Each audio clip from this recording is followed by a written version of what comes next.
What are you doing, Mitchell? Do you think she'll ever find out? Isn't this exciting? That voice. My heart faltered at the sound of it. I had come home early, feeling uneasy for reasons I couldn't explain. Now, standing in the hallway, I could hear laughter and clinking glasses coming from the living room. Cautiously stepping forward, I peeked through the slightly ajar door. My husband Mitchell, my best friend Natalie, and my mother Donna were all sitting there, a half-empty bottle of wine on the table, surrounded by an aura of infectious joy. Mitchell's arm was around Natalie, and my mother was sitting so close to him, their knees almost touching. What's so funny? I stepped into the room, my voice heavier than I intended. The laughter died. They looked at me, stunned, eyes wide with guilt. Donna was the first to speak, masking her surprise with a too bright smile. "Casey, you're home early. We were just catching up." "Obviously," I said, my eyes narrowing. "What's the occasion?" Natalie, twirling the wineglass, tried to play it off. "Just a casual get-together. We've been missing you." I scrutinized their expressions, the forced ease and underlying tension. My stomach churned. Missing me? Since when? Mitchell rose from the couch, walking towards me with an easy smile that no longer reassured me. "Hey, babe, you okay? You look pale." Ignoring his concern, I focused on their little setup. "So, what's this intimate gathering about? Something you wanted to share?" Donna set her glass down, her hand trembling slightly. "You're reading too much into it, darling. Relax." I was anything but relaxed. I crossed my arms, leaning against the doorframe. "Really? Because from here it looks like a private party I wasn't invited to."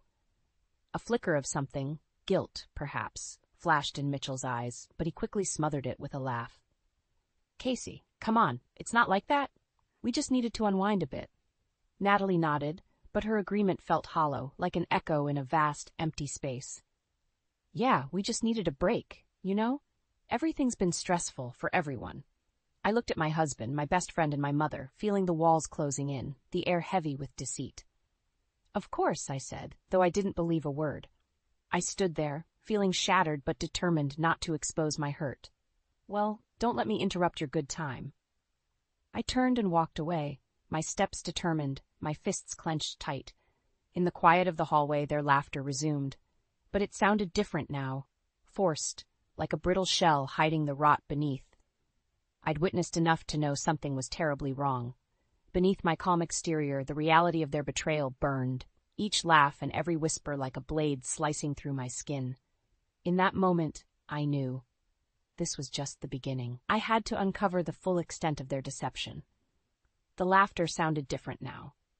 It haunted me as I climbed the stairs, each step feeling like I was dragging a boulder. I pushed open the door to my bedroom and collapsed onto the bed, staring at the ceiling, trying to piece together the fragments of my unraveling life. A flood of memories hit me. Growing up, it was just Mom and me. We were so close. Even now, her betrayal stung like a fresh wound. I remembered how she would hold my hand, telling me everything would be okay when things were tough. All lies now. Pushing the painful thoughts aside, I focused on my career. It had always been my escape, the one place where I felt in control. I'd worked hard for years, climbing the corporate ladder. All the late nights, the missed family dinners. Mitchell had supported me through it all, or so I thought. Now it seemed like it had given him time to form his twisted trinity. A faint knock on the door pulled me back to reality. "Casey, can we talk?" Mitchell's voice was on the other side. I clenched my teeth, forcing myself to stay calm. I opened the door. "What do you want?" He looked uncomfortable, scratching the back of his neck. "I noticed you weren't yourself downstairs. Are you okay?" "I don't know, Mitchell. You tell me." My voice was cold, distant. He stepped closer, reaching out, but I stepped back. "Casey, please, you're overreacting. Nothing's going on." "Overreacting?" The word bounced around in my head. "Is that how you see it? Just friends hanging out, right?" He sighed, frustration creeping into his tone. "Yes, that's all it is. You're making this bigger than it needs to be." I laughed, a bitter sound. Bigger than it needs to be? My husband, my best friend, and my mother hiding things from me. Yeah, I must be crazy. Before he could respond, my phone buzzed. It was a message from Natalie. "Hey, can we talk? I think there's been a misunderstanding." A misunderstanding. They really thought they could brush this under the rug. Mitchell was watching, sensing the shift in my mood. "Natalie wants to talk. I guess it's time for a group therapy session, huh? His face paled. Casey, don't do this. Ignoring him, I walked past, heading back to the living room. Donna and Natalie looked up as I entered, sensing the storm approaching. Natalie, you wanted to talk. Let's clear this up right now. Natalie stood hesitant. Casey, we're just friends. You came in at the wrong time. Donna nodded, her eyes pleading. Darling, please, it's not what you think. I took a deep breath, gathering every ounce of strength. Enough. I'm not blind. I hear things. I see things. How long will you keep lying to my face? The silence that followed was heavy, filled with unspoken truths. The tight thread holding my life together was unraveling fast. One thing was clear. This wasn't just a misunderstanding.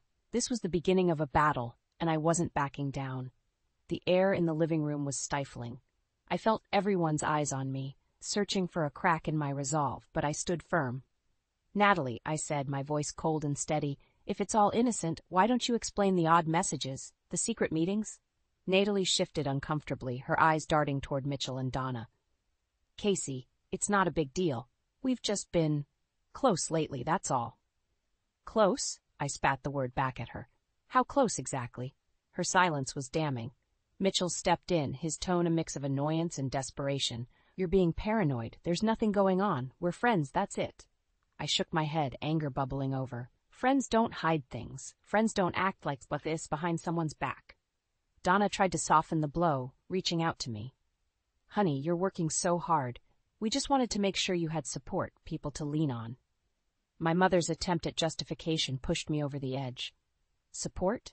By excluding and lying to me? That's how you support me? Thus, I could see Mitchell's patience wearing thin. We didn't want to bother you with every little thing, Casey. You're always busy. Busy. Right, I said, nodding, letting the word hang in the air. So busy that I missed the signs, the little things that didn't add up. Mitchell's frustration spilled out. This isn't what you think it is. Why can't you just accept that we were trying to make things easier for you? Easier? I laughed bitterly. By making me feel like an outsider in my own life? Natalie, her voice shaky, tried to interject. Casey, please, we never meant to hurt you. Never meant to hurt me. Then why does it feel like you've stabbed me in the back? I could barely control the tremor in my voice. I gave my life to this family. I trusted you all. Donna's eyes filled with tears, but I had no sympathy left. All right, you've made your point, she said quietly, but let's not blow this out of proportion. Out of proportion? I let out a breath of pure disbelief. You've been hiding something huge from me, and you want to downplay it? Hannah's small voice drifted from the hallway. Mommy, what's going on? I turned to see my daughter, her innocent eyes wide with worry. My heart ached, but I forced a smile. Nothing, sweetie. Just grown-up talk. As Hannah shuffled back to her room, I looked at the three of them, a husband, a best friend, and a mother who had conspired to keep me in the dark. I'm done with this conversation, I declared, my voice firm. You think I'm overreacting? Fine, but I'm not done digging. With that, I left the room, the bitter taste of betrayal thick in my mouth. Whatever was going on, I was going to find out, and there would be a reckoning. The tension in the house thickened each day. I couldn't look at Mitchell, Natalie, or Donna without feeling a surge of anger. Hannah noticed my distraction but was too young to understand. Meanwhile, the odd behaviors were piling up, one by one, painting an increasingly sinister picture. It started with the phone calls. Whenever I walked into the room, Donna would end her conversation abruptly. Just catching up with an old friend, she'd say, smiling too brightly. Then there were the glances between Mitchell and Natalie. They exchanged looks that felt like silent agreements, words left unspoken, connected by something I wasn't part of. Late-night meetings, whispers in the kitchen, flipping their phones upside down, every small action screamed secrecy. One evening, I caught a glimpse of a flirtatious text on Mitchell's phone before he quickly locked the screen. My stomach turned, but I stayed calm. Who's that? I asked, keeping my voice light. Just a work thing, he replied, too quickly. My suspicion solidified. I needed more than snippets and gut feelings. I needed undeniable proof. I began paying closer attention. Mitchell's car parked at odd places, Donna's slips about where she'd been, and Natalie's vague explanations about her whereabouts, all clues leading to a single horrific conclusion. They were seeing each other behind my back, As I mentally connected the dots, I confronted them. I gathered Mitchell, Natalie, and Donna in the living room, the same place where my world had started unraveling. "We need to talk." "Seriously," I said, my voice leaving no room for argument. They exchanged nervous glances. Donna tried to play it cool. "What's this about, darling?" "No more lies," I demanded. "I know something's been going on. I want the truth." Mitchell looked to the floor, unable to meet my gaze. Natalie's face flushed red. Donna took a deep breath, finally breaking the silence. "All right, Casey, you want the truth? Here it is." A coldness swept over me as she continued. "We've been involved, all of us, in a relationship together. I felt like I'd been hit by a truck." "A relationship? You mean like an affair? All of you?" Donna nodded. "We didn't mean for it to happen this way, but yes, we've been involved. Polyamorous." Mitchell finally looked up, guilt and relief mingling in his eyes. "I'm sorry, Casey. We didn't know how to tell you. We didn't want to hurt you." Natalie added quickly, "We didn't choose this to hurt you, Casey. It just happened." I stared at them, the reality of their betrayal sinking in. "Hurt me? You think saying that in such a calm tone makes it any less painful?" The facade of my normal life shattered. I felt anger, betrayal, and shock battling within me, but beneath it all, a fierce determination rose. I looked each of them in the eye, a final resolve hardening in my voice. "This is not over. You will regret every bit of this." Their expressions twisted in a mix of fear and uncertainty. They should be scared. I turned and left, my mind racing with plans. My revenge was just beginning. Silence engulfed the room after I walked out. The raw mix of emotions inside me was hard to contain, but I knew I had to stay focused. After a while, I went to Hannah's room and quietly sat by her bed, watching her sleep, her breath even and calm, a soothing contrast to the storm I faced. The next morning, I called my sister Erin. "Can I come over? It's urgent," I said, trying to keep my voice steady. "Of course, Casey. What's going on?" she asked, concern coloring her tone. "It's complicated. I'll explain when I get there." I hung up, packed a small bag, and gently woke Hannah. "We're going on a little trip to Aunt Erin's, okay?" Hannah's eyes lit up. "Yay! Can we have pancakes for breakfast there?" I forced a smile. "Absolutely." Leaving Mitchell, Donna, and Natalie behind felt like shedding a skin. I drove with a clear purpose, needing the support Erin always provided. When I arrived at Erin's place, she greeted me with a warm hug, instantly knowing something was really wrong. "What happened?" she asked gently as we settled on her couch.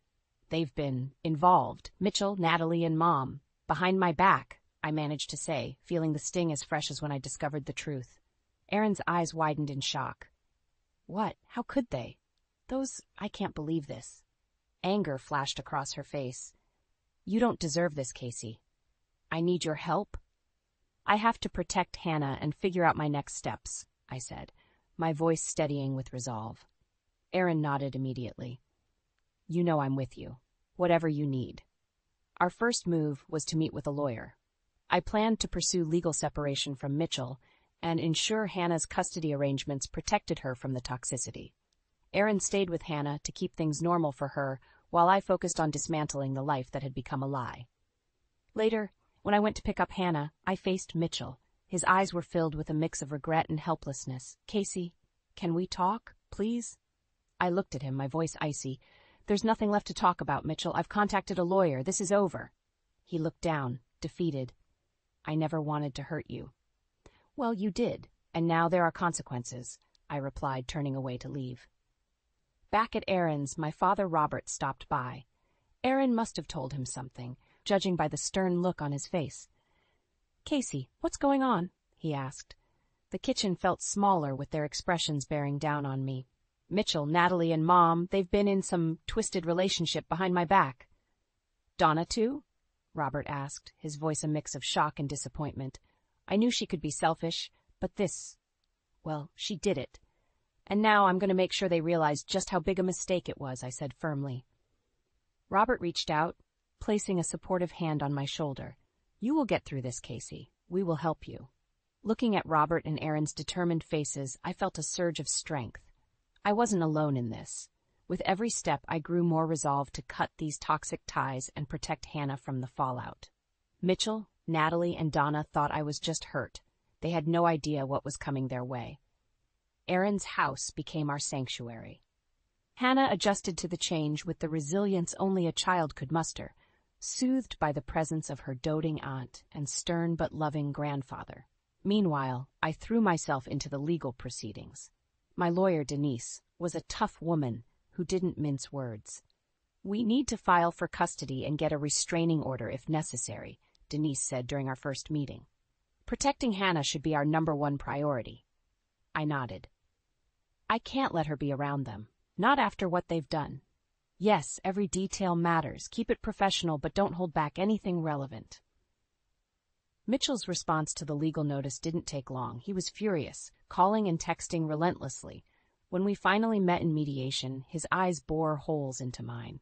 "This is ridiculous, Casey. We can work this out without dragging Hannah into it," he argued. "No, Mitchell, you lost that chance the moment you betrayed me," I shot back. His betrayal felt like an abyss between us, impossible to bridge. Our argument escalated until Denise intervened. "Let's keep it civil. We're here for Hannah's best interests." Mitchell fumed but didn't argue further. His lawyer tugged at his sleeve, signaling it was time to dial it down. But I knew the simmering rage and desperation hiding behind his calm facade. The scandal spread quickly through our community. Neighbors whispered behind their hands. Social media buzzed with speculation. One day, dropping Hannah off at school, I overheard a couple of parents. "Did you hear about Casey's husband? Cheated on her with her best friend and her mother. Can you imagine?" I stiffened but walked on, head held high. This wasn't my shame to bear. But the public fallout hit its peak when Sam, Natalie's husband, stormed into the lawyer's office one day. His face was a mask of fury. "Casey, is it true? Natalie and Mitchell?" he demanded. "Yes," I said simply, meeting his gaze. "It's all true." Sam's face twisted with rage and hurt. "I knew something was off. I'm filing for divorce. She won't see a penny from me." His anger was a stark reflection of mine, and I felt a grim satisfaction knowing Natalie would face consequences beyond what I could enact. As the weeks went by, our strategy paid off. The court granted me full custody of Hannah, and Mitchell was ordered to pay alimony and child support. Publicly, the scandal wreaked havoc on his reputation. Donna found herself the target of disdain from her social circles. I never thought she'd go that low. I heard someone say at the grocery store, it was a small satisfaction, but satisfying nonetheless. Natalie, on the other hand, was dealing with Sam's impending divorce suit, a messy, ugly affair. Her once shimmering life was disintegrating. Through it all, Aaron and Robert stayed by my side, helping me rebuild. Their steadfast support was my lifeline. As the dust began to settle, Mitchell approached me one last time. His face was drawn, his eyes hollow. "Casey, is there any way we can start over?" I looked at him, the man who had once been my world, now alien to me. "No, Mitchell, we're done. You need to live with the choices you made. Hannah and I are moving on." Turning away, I felt a surge of relief. I had faced betrayal and found my strength. The road ahead wasn't clear, but at least it was mine to walk, free from deceit and betrayal. Life had settled into a new rhythm at Aaron's house. Hannah was adjusting well, and I finally felt a sense of control returning. But I wasn't done. The time had come for my revenge. Late one evening, after putting Hannah to bed, I sat down with Aaron. "It's time. I need to expose them," I said, my voice resolute. Aaron leaned in, her eyes full of determination. "What's your plan?" I pulled out my laptop and showed her the secret recordings I'd managed to collect over the past few weeks. Mitchell's confessions, Natalie's guilt-ridden ramblings, and Donna's shocking admissions. "These need to go public. People need to see who they really are," I explained. Aaron nodded. "Let's do it. They deserve everything coming their way." Together, we uploaded the videos to a hidden social media account and shared the links anonymously with several community groups and local news outlets. It didn't take long for the videos to go viral. The fallout was immediate and brutal. Comments poured in, expressing disdain and disbelief. The once respected Mitchell, Natalie, and Donna were now subjects of vicious gossip and public shaming.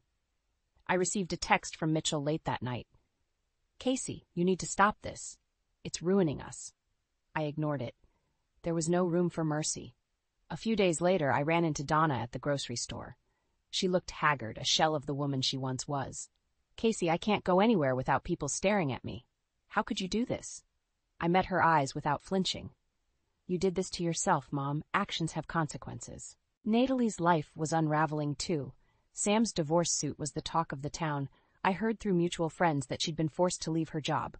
One evening, she called me, her voice trembling. "Casey, please, I'm begging you, stop this. I've lost everything." "Good," I replied coldly. "Now you know how it feels." Mitchell, desperate, showed up at Aaron's doorstep. Aaron stood firm, blocking his way. "You're not welcome here, Mitchell. Leave." He pleaded, "Please, Casey, I was wrong. I'll do anything to fix this." I stepped forward, my face a mask of resolve. "Fix it? There's no fixing this. You did this. Now live with it." With Mitchell gone and my revenge complete, I felt a strange sense of closure. Aaron and Robert's unwavering support had given me the strength to reclaim my life. It had been a long, painful journey, but I had survived and emerged stronger. Through the chaos, Hannah remained my beacon. One evening, as we sat together watching her favorite show, she turned to me and said, "Mommy, are we happy now?" I smiled, genuinely this time. "Yes, sweetie, we're happy." In the weeks that followed, Mitchell's life fell apart. He lost his job, became a pariah in the community, and was left to brood in his isolation. Donna and Natalie were similarly ostracized, struggling to rebuild their shattered reputations. As for me, I found peace in the simple joys, morning pancakes with Hannah, quiet evenings with Aaron and Robert, and the calm certainty that I had done the right thing. The web of deceit that once strangled my life was gone. Looking ahead, I saw a future filled with hope and new beginnings. Mitchell, Natalie, and Donna had tried to break me, but all they did was make me stronger. Standing in the warm sunlight, holding Hannah's hand, I knew that we had finally found our way out of the darkness, and there was no going back. Months passed, and a sense of normalcy slowly returned. Aaron's house had become a home for Hannah and me. The chaos created by Mitchell, Natalie, and Donna's betrayal was starting to feel like a distant nightmare. One sunny Saturday morning, Aaron and I were watching Hannah play in the backyard when the doorbell rang. It was Mitchell. He looked like a ghost of his former self, pale, tired, and aged beyond his years. "Can we talk, please?" he asked, his voice barely above a whisper. Aaron stayed inside, ready to intervene if necessary. I stepped out onto the porch, folding my arms. "What do you want, Mitchell?" He struggled for words, desperation clear in his eyes. "I lost everything, Casey. My job, my friends, my life. I know I deserve it, but I need to see Hannah. Please." "She's doing fine without you. Better, in fact," I replied, not ready to soften. "Casey," he pleaded, "I know I can't fix what I did, but she's my daughter, too." "I don't want to miss her growing up," I sighed, feeling a conflict within. "You should have thought of that before you betrayed us." He nodded, a broken man. "I know, and I'll spend the rest of my life making it up to both of you if you'll let me." "Go home, Mitchell," I said warily. "I'll think about it." Back inside, Aaron looked at me, concern etched on her face. "You okay?" "Yeah," I said, exhaling slowly. "Just dealing with the wreckage." My father, Robert, came by often, offering the kind of quiet support that spoke volumes. "You're doing great, Casey. Better than I ever expected." "Thanks, Dad," I said, appreciating his steady presence. His wisdom anchored me, reminding me of the simple truths that kept me grounded. Donna's attempts to mend our severed bond were less frequent but equally poignant. One afternoon she called. "Casey, I miss you. I'm so sorry for everything." "The damage is done, Mom," I answered with a sad finality. "It's going to take more than an apology to fix this." Over time, the sharp edges of betrayal dulled, replaced by a new focus, Hannah's future. We settled into a comfortable routine, life's small joys reminding me what mattered most. I threw myself into my work, finding new goals and achievements to pursue. One evening, as I tucked Hannah into bed, she looked up at me with bright eyes filled with trust. "Will Daddy ever come home?" I brushed a strand of hair from her face. "Maybe someday, sweetie. But remember, you're surrounded by people who love you. That's what matters." In the following months, Mitchell tried to rebuild his shattered life.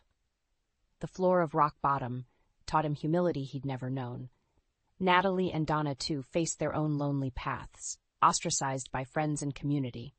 I received updates through the grapevine but kept my distance. Their struggles were theirs to bear, consequences of their choices. I was busy with something far more important, creating a safe, loving environment for Hannah. One day, walking hand in hand with Hannah through a park, I felt a sense of peace. "Mommy, look at the ducks," she shouted excitedly. I smiled, squeezing her tiny hand. They're beautiful, aren't they? For the first time in a long while, the future looked bright. I had faced the nightmare, fought my battles, and emerged stronger. The chains of betrayal had been broken, replaced by new hopes and dreams. Standing there, watching Hannah laugh and play, I knew we were going to be all right. Our story wasn't just about revenge, it was about rediscovering life, finding strength in the ruins, and building a future free from the shadows of deceit.